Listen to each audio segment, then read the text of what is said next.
Hello বন্ধুরা, সবাইকে স্বাগতম ইউর বাংলাদেশি কনজিউমার ইউটিউব চ্যানেলে। আশা করি সবাই ভালো আছেন। সো আজকের ভিডিও টপিকটি হচ্ছে পেপাল বাংলাদেশে না আসার মেইন কারণটা কি।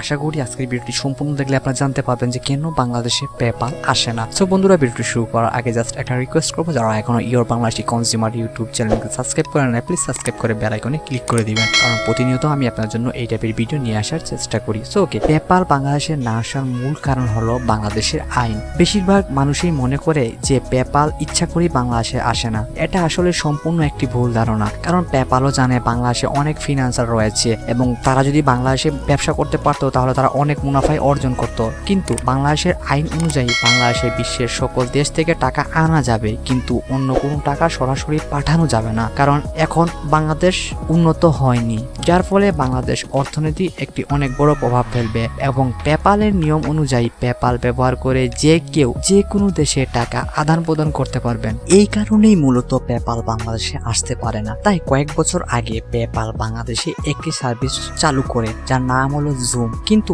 এটি ব্যবহার করে বাংলাদেশ থেকে অন্য দেশে টাকা আনা যায়, যদিও এটি ব্যবহার করার ক্ষেত্রে অনেক বেশি চার্জ দিতে হয় পেপালকে। বর্তমানে যত বেশি দিন যাচ্ছে তত তাড়াতাড়ি বাংলাদেশের অনেক আইনি পরিবর্তন হওয়ার সম্ভাবনা দেখা দিচ্ছে। তার মধ্যে কিন্তু এই আইনটিও রয়েছে, কারণ বাংলাদেশে অনেকেই এখন অনলাইনে অনেক কাজের সাথে যুক্ত হচ্ছে, যেমন ফিনান্সিং। অনলাইন কাজের গুলোর বিভিন্ন পেমেন্ট আনতে পেপালের প্রয়োজন হয়ে থাকে এবং পেপাল বাংলাদেশে না থাকায় অনেক কষ্ট করে টাকাগুলো বাংলাদেশে আনতে হয়, যার ফলে অনেক অর্থ নষ্ট হচ্ছে। কারণ আপনি থার্ড পার্সন অন্য কোনো কোম্পানিকে ধরে আপনি আপনার টাকাটা আপনার হাতে আনছেন, যে কারণে ওই থার্ড পার্সন কোম্পানিকে আপনার কিছু টাকা পে করতে হয়। যদি পেপাল বাংলাদেশে থাকতো তাহলে আপনাকে কিন্তু ওই টাকাগুলো খরচ করতে হতো না। সো আশা করি এটি যে বাংলাদেশ সরকার বাংলাদেশের যে ফিনান্সাররা রয়েছে তাদের কথা চিন্তা বিবেচনা করে এই আইনটি পরিবর্তন আনবেন এবং পেপালটা বাংলাদেশে আনার চেষ্টা করবে। পেপাল বাংলাদেশে আসার জন্য একবারে বসে আছে এইভাবে বলতে পারেন, বাট বাংলাদেশের আইনের ক্ষেত্রে তারা পারছে না, কারণ তারা কোনো দেশের লর এগেনস্ট গিয়ে তাদের কোম্পানি চালু করতে পারবে না।